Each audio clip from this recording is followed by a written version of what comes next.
A storm crackles overhead, lightning splits the sky, and below, a man dares to fly a kite straight into it, about to prove that lightning itself is electricity. With trembling hands, the man holds the kite string securely, ready to challenge the power of nature as the storm intensifies around him.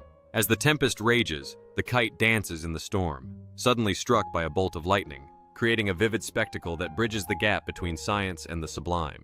In that electrifying instant, the man realizes he is witnessing a powerful demonstration of nature's energy, forever changing his understanding of lightning and electricity. In the mid-18th century, electricity was more curiosity than science, a strange, invisible force that could make hair stand on end or sparks jump between objects.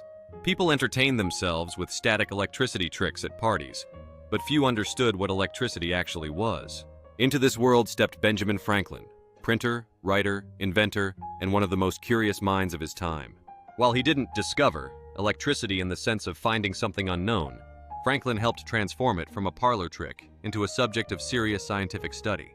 His ideas, and one very famous experiment, inched humanity closer to understanding. Began to suspect something bold, that lightning, the dramatic destructive force in the sky, was actually a form of electricity. This idea wasn't obvious. Lightning seemed far more powerful than anything produced in a lab. But Franklin noticed similarities: sparks, crackling sounds, and the way lightning struck conductive materials like metal. He hypothesized that storm clouds were electrically charged, and lightning was simply a massive discharge of that energy.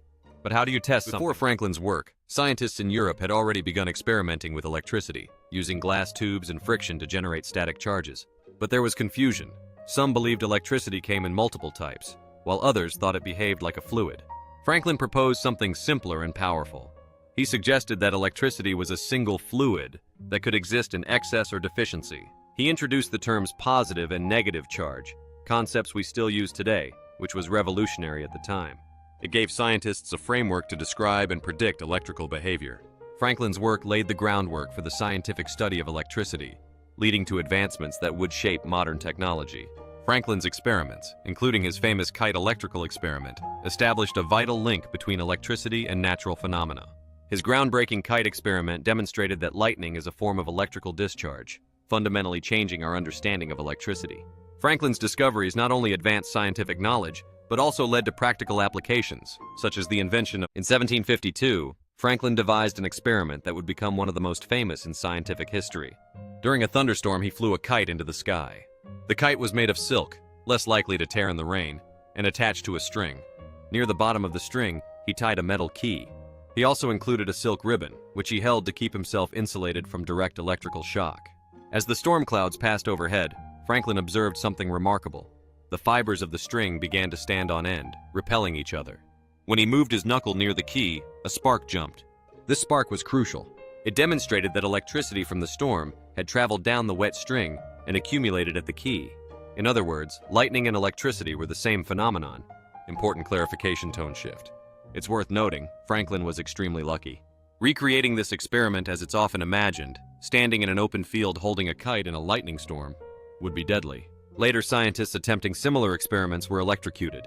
Franklin's setup likely avoided a direct lightning strike, instead capturing ambient electrical charge from the storm. So what did this experiment accomplish? First, it confirmed that lightning is electrical in nature. Second, it showed that electrical charge could move through materials, like the wet string, and be collected. Third, it reinforced Franklin's theory of electrical charge, helping establish the idea of positive and negative electricity. But Franklin didn't stop there. One of Franklin's most practical contributions was the invention of the lightning rod. If lightning is electricity, and electricity follows conductive paths, then perhaps buildings could be protected by giving lightning a safe route to the ground. The lightning rod, a simple metal rod placed at the top of a building and connected to the ground, did exactly that. It redirected electrical discharge away from structures, preventing fires and damage. This was a major breakthrough. Churches, homes, and public buildings began installing lightning rods, saving countless structures from destruction. Interestingly, not everyone welcomed the invention. Some critics argued that lightning was an act of divine will and shouldn't be interfered with. But over time, the effectiveness of lightning rods made them widely accepted. Franklin's work extended beyond lightning. He coined terms like battery, conductor, and charge, demonstrated that electricity could flow through different materials, distinguished between conductors and insulators, helped standardize experimental methods. His ideas influenced scientists across Europe, and laid the groundwork for future discoveries by figures like Coulomb, Volta, and Faraday.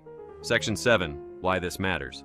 Today, electricity powers nearly every aspect of modern life, from lighting and communication to medicine and computing. But understanding electricity required a shift from mystery to measurement. Franklin helped make that shift. He didn't uncover all the answers, but he asked the right questions and designed experiments that brought clarity to something previously misunderstood. His work reminds us that scientific progress often comes not from a single dramatic discovery, but from connecting ideas, testing them, and refining our understanding of the world. Closing. The image of Benjamin Franklin standing in a storm, holding a kite as lightning crackles above, has become iconic. Whether slightly romanticized or not, it represents something real: the human drive to explore, question, and understand. From a simple spark on a key, Franklin helped illuminate one of nature's most powerful forces, and in doing so, changed the course of science.